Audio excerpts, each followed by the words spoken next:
Assalamualaikum warahmatullahi wabarakatuh. Alhamdulillah, alhamdulillahilladzi hamdan katsiran thayyiban mubarakan fih kama yuhibbu rabbuna wa yarda.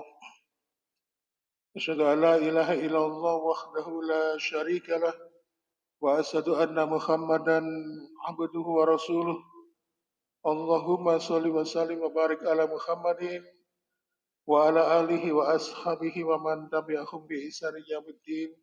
Fa ya ibadallah usikum wa nafsi bitaqwallah faqad fazal muttaqun. Qala ta'ala fi kitabil karim, a'udzu billahi samiil alim minas syaitonir rajim. Ya ayyuhalladzina amanu taqullaha haqqa tuqatih wa la tamutunna illa wa antum muslimun. Alhamdulillah senantiasa kita bersyukur kepada Allah Subhanahu wa taala karena kita dimasukkan oleh Allah ke dalam salah satu bulan yang mulia dari keempat bulan di antara 12 bulan, yaitu bulan Rajab. Sebagaimana firman Allah Subhanahu wa taala di dalam surat At-Taubah, insyaallah ayat 36. Inna iddatahi syuhuri innallaha asara sahran fi kitabillah yauma khalaqas samawati wal arda minha arba'atun hurum dzalika dinul qayyim fala tadlimu fina anfusihim. Allah ketika akan menciptakan langit dan bumi.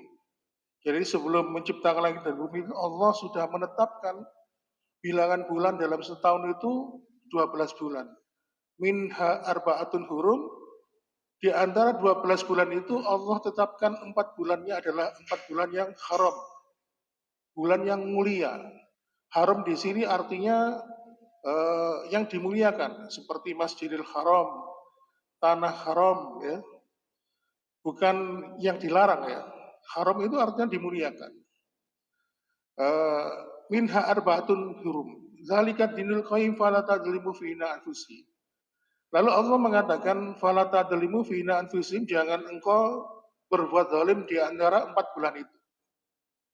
Salah seorang sahabat yang dikenal dan pernah didoakan oleh Rasulullah, ahli dalam menafsirkan Al-Quran, yaitu Imam Ibnu Abbas, memberikan penafsiran bahwa barang siapa yang beribadah di dalam 4 bulan itu, 4 bulan haram itu Dzulqa'dah, Dzulhijjah, Muharram dan Rajab, maka pahalanya akan dilipat gandakan oleh Allah Subhanahu wa taala.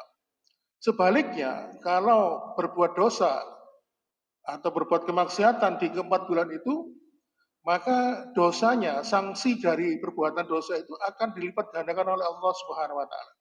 Makanya kenapa kalau kita melakukan ibadah haji atau umroh, ya, ketika kita ini berada di areal tanah haram, Masjidil Haram, itu ada larangan-larangan tertentu. Misalnya tidak boleh membunuh binatang, ya. Kalau nggak sengaja, misalnya ada nyamuk langsung nggak sengaja ceplok gitu, ya, maka kita harus membayar dam berupa denda. Dan kemarin saya pernah melihat seorang YouTuber yang tinggal di Arab, tanah haram itu ada pembatasnya. Jadi sekian radius berapa kilometer pusatnya dari Masjidil Haram. Kalau sudah di luar ini bukan tanah haram. Makanya pembatas dari tanah haram itu dilakukan awal mula melakukan memakai baju ihram atau istilahnya melakukan mikot, ya. Nah, makanya kenapa para sahabat dulu itu ketika sepenjak Rasulullah wafat itu mereka banyak yang keluar dari tanah haram. Ada yang ke tanah Syam, ada yang ke Palestina. Mereka takut, ya. Jangan-jangan nanti kalau tinggal di tanah haram tidak sengaja berbuat dosa, maka perbuatan dosa itu akan dilipat gandakan oleh Allah Subhanahu wa taala.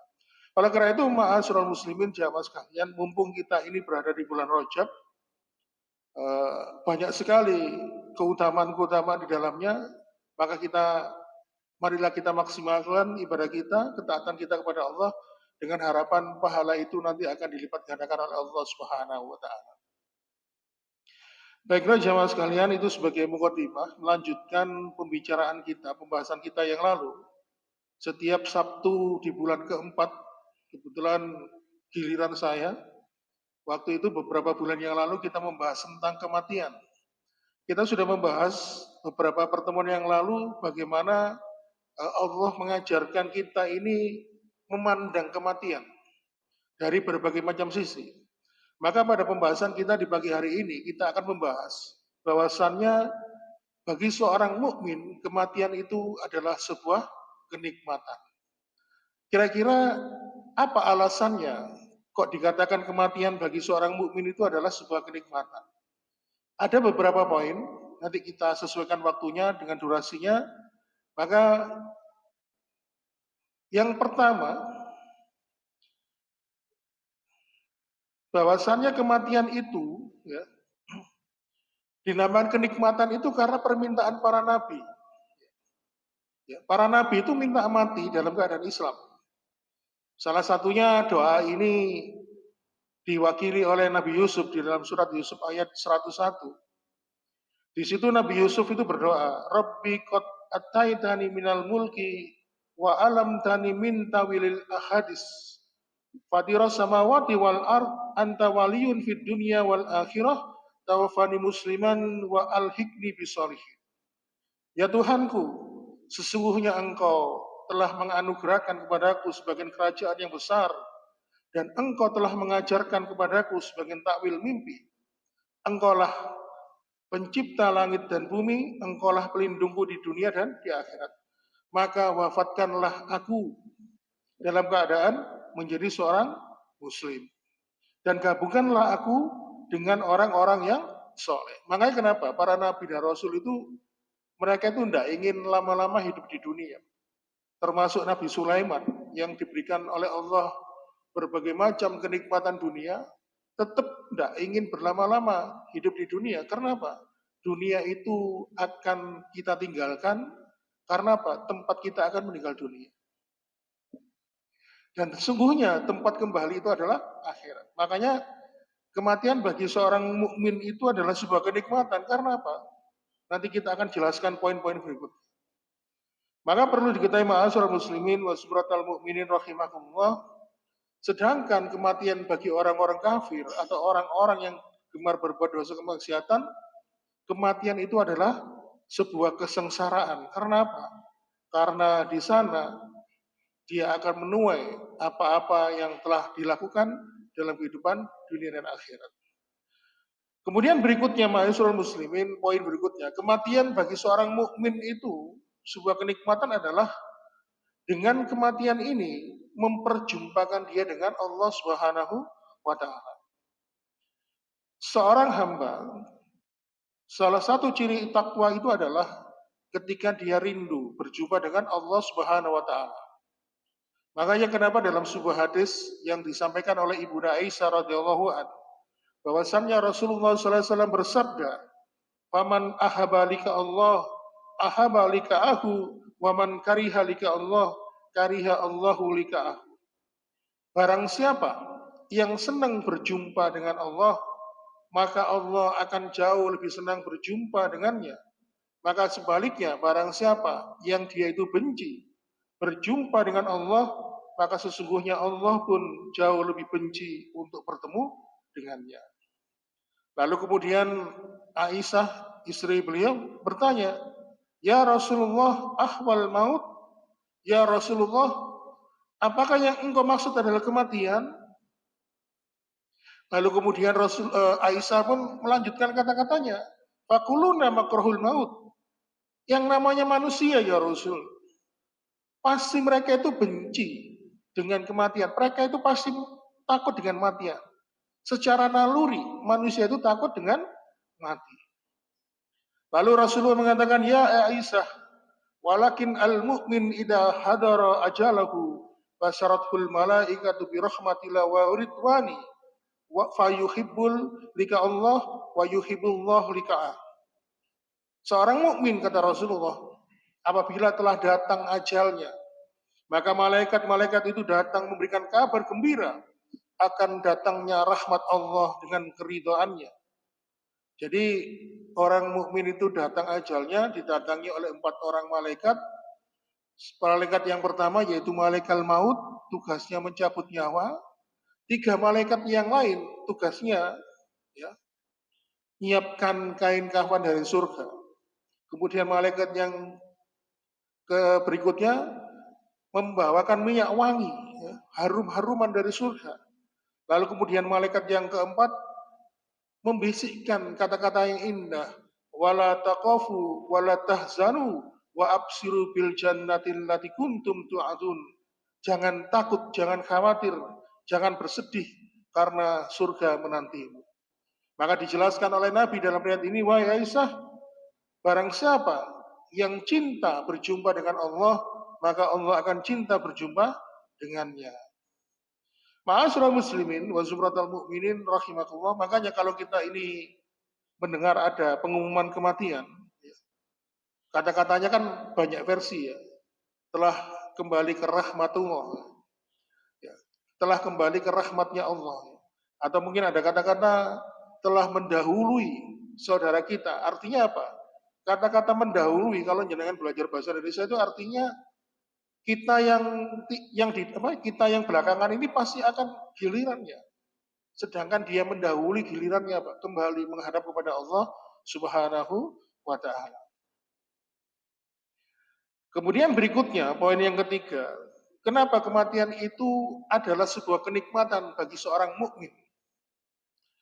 Karena dengan kematian itu seseorang itu akan panen, ya, akan memetik hasilnya, ya, selama dia investasi dalam kehidupan dunia. Kalau dia itu beribadah kepada Allah, maka dia akan panen pahala. Sebaliknya, kalau dia diberikan ujian, diberikan musibah, lalu dia bersabar, maka dia juga memanen pahala atas kesabarannya. Makanya para ulama mengatakan, ad-dunya mazra'atul lil akhirah. Dunia itu tempatnya cocok tanam. Kelak hasilnya apa? Dipanen di akhirat. Jadi kalau kita ini menanam di dunia, maka akan kita tuai hasilnya dalam kehidupan akhirat. Ma'asyiral muslimin,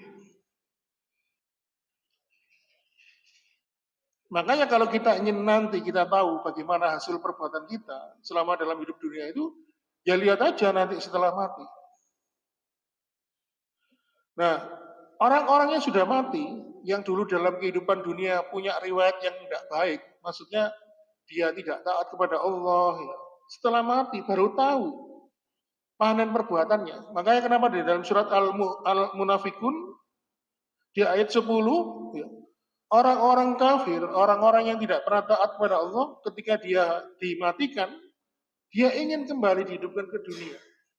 Sebagaimana firman Allah, Rabbi laula akhartani ila ajalin qarib fa asaddaqa wa akum minas sholihin. Ya Tuhanku, oh sekiranya Engkau hidupkan aku sehingga aku kembali, hidupkan aku di dunia sehingga aku akan bersedekah dan aku menjadi orang-orang yang soleh. Tapi tentunya sudah ketetapan bagi Allah, orang yang sudah mati tidak akan pernah hidup kembali. Dan penyesalan itu hanyalah tinggal penyesalan. Makanya saya itu pernah teringat ada teman saya itu di statusnya mengatakan begini, tapi memang setelah dipikir-pikir begini, dunia ini sekarang nyata, sedangkan akhirat hanyalah angan-angan. Tetapi ketika sudah mati, dunia hanyalah angan-angan, sedangkan akhirat adalah nyata. Makanya kenapa setiap manusia hidup di dunia itu pasti menyesal. Ya, kalau orang yang tidak bertakwa kepada Allah aja hanya menyesal, orang beriman juga menyesal. Kalau dia orang yang kafir menyesali kekafirannya, maka orang beriman juga menyesal. Kenapa kok dia tidak memperbanyak amal ibadahnya? Kalau tahu bahwasannya dengan melakukan ketaatan Allah memberikan balasan yang baik, tentu dia menyesal kenapa dia tidak menambah ketaatan. Sebagaimana yang sudah pernah kita sampaikan, kisah seorang bernama Sauban, ya, atau Sa'ban. Dia menyesal kepada Allah Subhanahu wa taala, kenapa ya Allah, rumahku tidak jauh dari masjid. Kalau saja rumahku jaraknya 10 km dari rumah, berjalan kaki menuju masjid, Engkau berikan balasan sebaik ini, Kenapa engkau tidak memberikan rumah yang jaraknya lebih jauh lagi? Bayangkan. Orang beriman juga menyesal. Kalau dia setiap malam bertahajud hanya istiqomah 2 rakaat, lalu ditutup witir 1 rakaat, setelah tahu ganjarannya, kenapa kok aku tidak menambah menjadi 20 rakaat setiap malam? Tapi sekarang ini menjadi angan-angan akhirat itu, karena kita hidup di dunia. Tapi ketika sudah mati, dunia menjadi angan-angan, akhirat menjadi nyata. Kemudian berikutnya, kematian itu bagi seorang mukmin itu adalah sebuah kenikmatan. Karena apa? Karena dengan kematian itu kita akan diperjumpakan kembali dengan orang-orang yang kita cintai dalam kehidupan dunia. Jadi, tapi tentunya kalau meninggal dalam keadaan kafir tidak akan dipertemukan karena hadisnya ini jelas. Jadi kalau dulu kita di dalam kehidupan dunia punya orang tua kita sudah mendahului, lalu kemudian kita mati, maka kita akan berjumpakan dengan mereka. Atau mungkin punya saudara yang lain, kakak atau mungkin anak, kita akan diperjumpakan kembali oleh mereka. Dalam sebuah riwayat, ketika Bilal bin Rabah ini sedang di ujung sakaratul mautnya, sedang nazar, istrinya Bilal bin Rabah mengatakan, wahusna, wahusna, oh kasihan sekali suamiku ini. Lalu Bilal berkata, jangan seperti itu istriku. Maka katakanlah, ya farha, ya farha, bergembiralah, bergembiralah. Lalu kemudian Bilal bin Rabah pun mengatakan, qadan nalqal akhiba Muhammadan wa hisba. Besok aku akan berjumpa dengan orang yang kucintai. Siapakah orang yang dicinta Bilal? Yaitu baginda Nabi Muhammad SAW dan pengikut-pengikutnya. Oleh karena itu, ma'asyiral muslimin, ini ada kisah yang seorang sahabatnya bernama Sauban. Sauban itu yang kita tahu yang saya ceritakan tadi. Dia itu menyesal dengan amal-amalnya, kenapa kok tidak memperbanyak. Sauban ini pernah menjadi maula, menjadi asisten pribadi, pembantunya Nabi. Saking cintanya kepada Nabi, kalau dia tidak berjumpa dengan Nabi 1 hari saja, dia akan jatuh sakit. Suatu ketika, Nabi itu punya keperluan safar sampai berhari-hari, bahkan sampai 15 hari. Karena Sauban tidak berjumpa Nabi selama 15 hari, ya, dia itu akhirnya jatuh sakit. Dan ternyata sakitnya itu tambah parah. Oh bayangkan 15 hari ya ketemu sakit, apalagi sehari saja tidak ketemu sakit, apalagi sampai 15 hari. Akhirnya mendengar kabar ini, Rasulullah segera datang ke rumahnya Sauban. Sehingga akhirnya dia menghadap ke Sauban bertanya, masa nuka ya Sauban? Ada apa ya Sauban dengan keadaan dirimu ini? Lalu kemudian Sauban mengatakan, ya Rasulullah, engkau tahu, 1 hari saja aku tidak jumpa denganmu, aku sakit. Apalagi kalau berhari-hari tidak berjumpa denganmu, aku tambah sakit. Dan memang waktu itu Sauban itu dalam sebuah riwayat disebutkan badannya kurus, kering, ya, sampai dia tidak punya daya dan kekuatan saking lemesnya.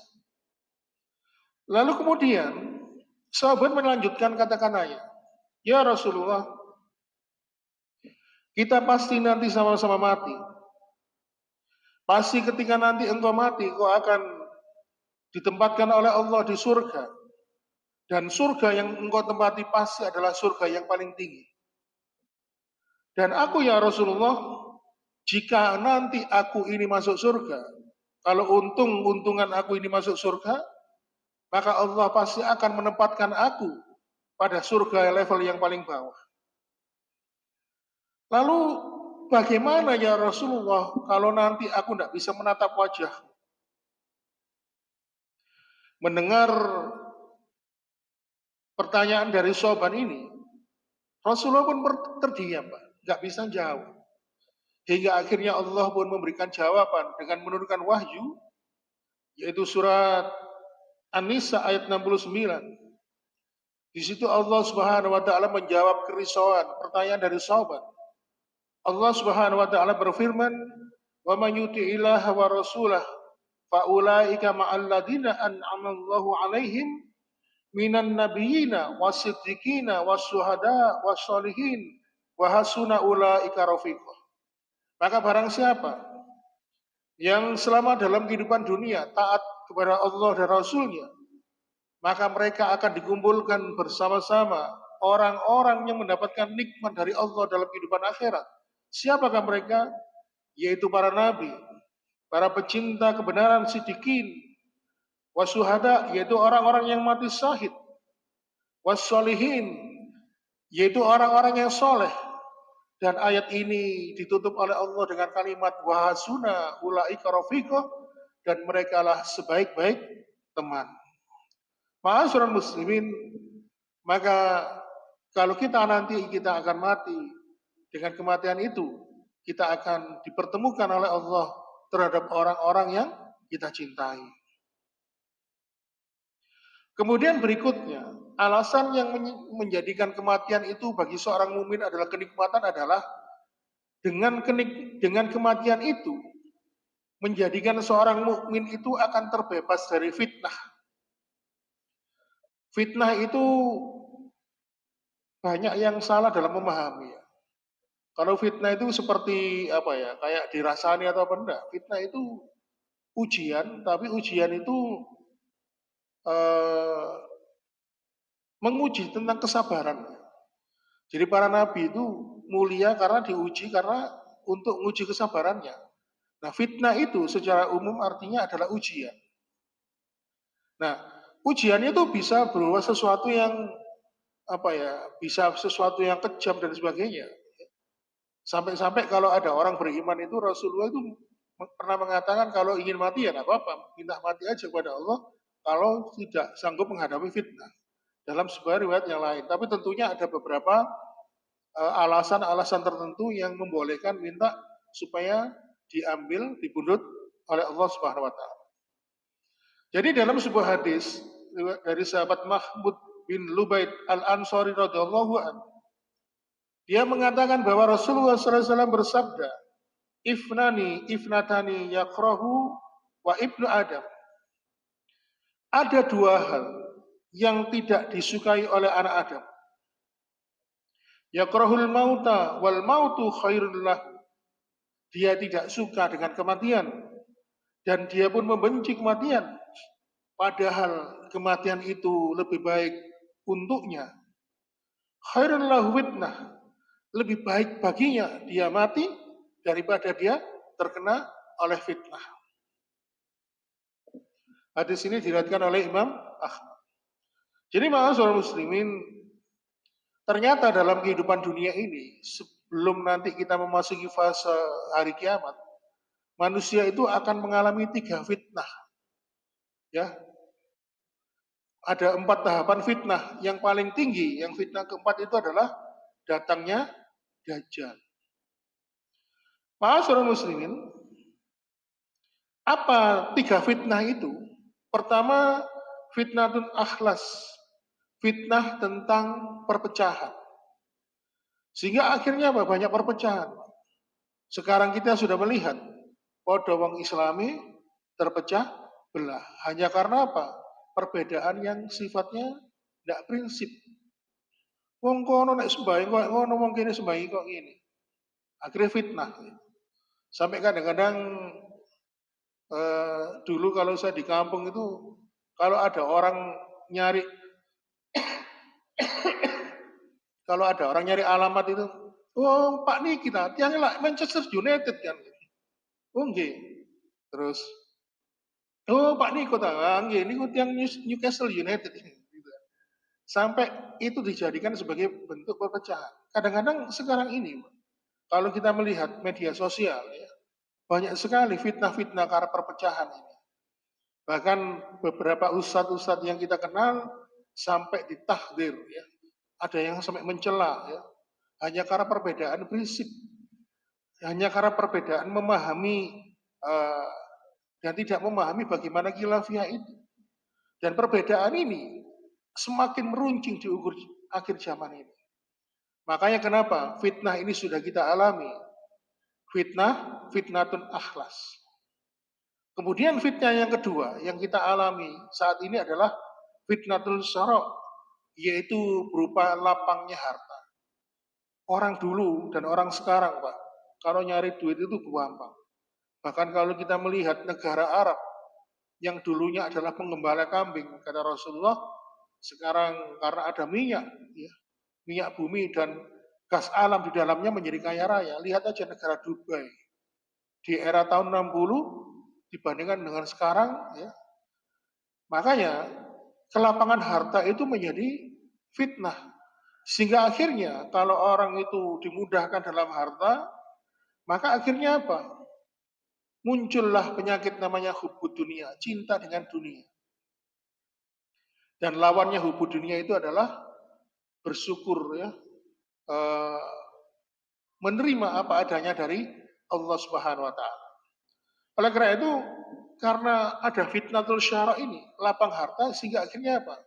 Muncul pemahaman materialisme. Segala sesuatu itu diukur dengan paham materialisme. Makanya kemarin, atau mungkin kalau jenengan lihat motivator, trainer itu, mereka itu menjadikan kesuksesan ukurannya apa? Kalau sukses, saya sudah mempunyai harta yang banyak, sudah bisa beli mobil, bisa beli rumah, atau mungkin mempunyai kedudukan jabatan tertentu, punya prestasi. Semuanya karena paham materialisme. Tetapi Allah mengatakan kesuksesan itu adalah ketika kita ini mampu masuk ke dalam surga. Maka paham materialisme ini sudah masuk dalam lingkungan pemahaman masyarakat saat ini. Kemudian yang ketiga, fitnah du'aimah, yaitu fitnah tentang kegelapan. Sekarang ini sudah tidak tampak perbedaan. Kadang-kadang kita itu kayak barang itu aja ya. Kita itu sulit membedakan barang ini KW apa ori. Saking mendekati sesuai dengan bentuknya. Kadang-kadang kita melihat barang KW itu sampai seakan-akan itu barangnya ori. Begitu juga dengan informasi. Kadang-kadang kita itu heran. Ini sing bener sing endi gitu. Nah, fitnah ini sudah terjadi. Tinggal satu saja yang belum, yaitu datangnya Dajjal. Maka ma'asyiral muslimin, kematian itu adalah kenikmatan bagi seorang mukmin dan itu lebih baik apabila dia terkena fitnah. Makanya ma'asyiral muslimin, dalam sebuah riwayat Imam Bukhari dan Muslim, Rasulullah itu pernah sedang duduk-duduk bersama para sahabat. Lalu tampak di kejauhan ada beberapa orang rombongan mengantar jenazah, memikul keranda gitu. Lalu Rasulullah mengatakan mustarifun wa mustarah minhu. Mustarifun, dia akan beristirahat. Wa mustarah minhu. Lalu orang-orang itu akan beristirahat darinya. Lalu kemudian sebagian dari sahabat bertanya, "Ya Rasulullah, mal mustarifun wa mustarah minhu." Apa maksud perkataanmu ya Rasulullah? Ketika engkau mengatakan mustarifun wa mustarah minhu, dia istirahat sedangkan orang-orang yang lainnya istirahat daripadanya. Lalu Rasulullah mengatakan al-abdu al-mu'min yastarifu min nasabit dunya wa adaha ila rahmatillah. Hamba yang beriman apabila dia meninggal dunia, dia beristirahat dari penatnya pernak-pernik dunia menuju rahmatnya Allah Subhanahu wa taala yang luas. Wal abdul fajir yastarifu minhul ibadu wal biladu wasyajaru wad dawabu. Adapun jika adalah yang mati itu adalah orang-orang fasik, orang-orang munafik, ya, orang-orang yang senantiasa berbuat dosa, berbuat kezaliman, ya, maka manakala dia mati, kata Rasulullah, yastarifu minhu ibad, ya, para hamba Allah beristirahat daripadanya. Jadi kalau ada teroris, ada penjahat, terus ada perampok membunuh, mereka mati, maka kita ini sebagai warga, ya, warga negara beristirahat dari kejahatan mereka. Bahkan negara pun, polisi, tentara, aparat-aparat keamanan bisa istirahat. Karena apa? Sumber kekacauannya sudah mati. Ma'asyiral muslimin, kemudian yang terakhir, bahwasannya kematian adalah sebuah kenikmatan bagi seorang mukmin adalah yang terakhir adalah karena kematian seorang mukmin itu hakikatnya menjadikan dia keluar dari penjara dunia. Kalau ada orang yang sudah mati, dia terbebas dari penjara yang dinamakan dunia. Kita ini terpenjara. Kita diwajibkan sholat 5 waktu, berpuasa di bulan Ramadan. Kita diwajibkan membayar zakat, menyisihkan harta kita. Bahkan haji itu pun sifatnya juga wajib bagi yang mampu. Dan semuanya ini ada larangan, ada perintah. Dan kita ini dipenjara dalam kehidupan dunia. Makanya Rasulullah SAW pernah menyampaikan, ad-dunya sijinul mu'min wa janatul kafir. Dunia ini adalah penjara bagi seorang mukmin, tetapi dunia adalah surga bagi orang-orang kafir. Apa maksudnya? Karena selama di dunia ini kita ini terikat dengan aturan dari Allah. Wong kalau kadang-kadang kalau kita tidur aja ya, lalu kita bablas nggak sholat subuh, kita aja kena dosa nggak sholat subuh. Kalau kita masuk bulan Ramadan, nggak puasa, yang diwajibkan, ya kita harus kita terkena dosa. Ya. Kalau misalnya harta kita ini sudah mencapai nisab, ya, batas diwajibkan zakat, zakat harta, zakat mal, terus kita nggak zakat, ya kita kena dosa. Berbagai macam aturan yang Allah berikan kepada kita. Tetapi setelah mati, sudah tidak ada kewajiban lagi sholat, tidak ada kewajiban bayar zakat, tidak ada lagi kewajiban berpuasa di bulan Ramadan, tidak perlu sodako, tidak perlu kuat semuanya. Karena dengan mati itu sudah terbebas. Makanya ada sebuah kisah seorang ulama yang bernama Imam Ibnu Hajar al-Asqalani, pengarang kitab Fathul Bahri. Beliau juga mengarang kitab Bulughul Maram dan kitab-kitab lainnya. Kebetulan Imam Ibnu Hajar al-Asqalani ini oleh Raja Mesir ya, diangkat menjadi seorang mufti, seorang pejabat. Kalau mungkin sekarang ini ya menteri agama lah. Tentu sebagai mufti, sebagai pejabat negara kerajaan, Ibnu Hajar al-Asqalani ini punya fasilitas yang cukup mewah. Ya. Nah, suatu ketika Ibnu Hajar ini berjalan-jalan ke pasar. Setelah orang-orang tahu ada Ibnu Hajar, ada pejabat negara, mereka berkerumun, bersalaman, minta salaman satu-satu. Waktu itu mungkin belum ada HP ya. Kalau sekarang ada HP mungkin salaman sambil selfie ya. Seperti kalau presiden mengunjungi rakyatnya, mesti rakyatnya sambil selfie. Cuma waktu itu tidak ada HP ya. Nah, ternyata di ujung pasar itu ada dua orang laki-laki. Yang satu orang Islam, yang satu orang Yahudi. Yang Yahudi ini tanya kepada temannya yang beragama Islam. Siapa itu? Oh, itu ulama kami, mufti kami. Namanya Imam Ibnu Hajar al-Asqalani. Lalu si Yahudi itu ingin punya keinginan. Kalau saya ingin menghadap, beliau bisa apa enggak? Oh bisa. Nanti saya bantu ngatur. Saya akan bantu ngomong ke protokolernya. Sehingga akhirnya berkesempatanlah Yahudi itu menghadap Imam Ibnu Hajar al-Asqalani.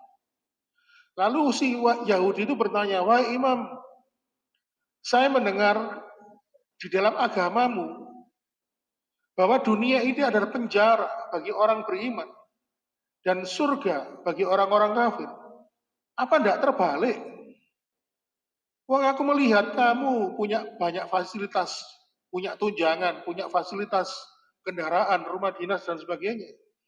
Hidupmu dijamin oleh pemerintah kerajaan.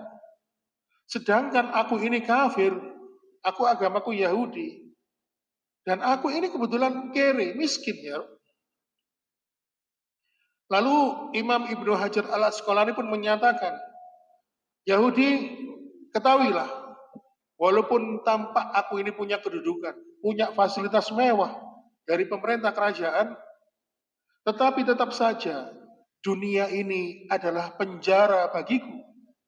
Tetap saja aku punya kewajiban, tidak boleh meninggalkan sholat. Aku tidak boleh meninggalkan puasa Ramadan. Aku tetap harus kewajiban membayar zakat. Aku harus menunaikan ibadah haji karena aku mampu. Lalu kapan aku istirahat? Lalu Imam Ibnu Hajar al-Asqalani pun melanjutkan, tetapi dengan apa yang telah Allah janjikan untukku, ya, dengan melihat kenikmatan yang belum pernah aku lihat dalam kehidupan akhirat, maka dunia ini bagikan penjara bagiku.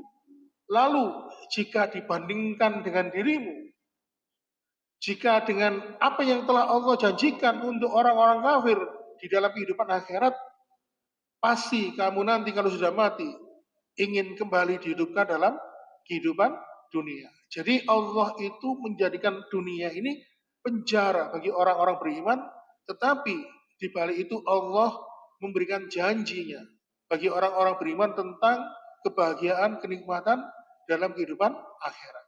Tetapi bagi orang-orang kafir, walaupun dunia ini bagikan surga bagi dirinya, tetapi akhirat adalah tempat dia mendapatkan siksaan. Sebagaimana firman Allah Subhanahu wa taala dalam surat An-Nisa ayat 56, "Innalladzina kafaru bi ayatina sawfa nuslihim naro kullama najizat juluduhum badalnahum juludan khairaha liyadzuqul adzab.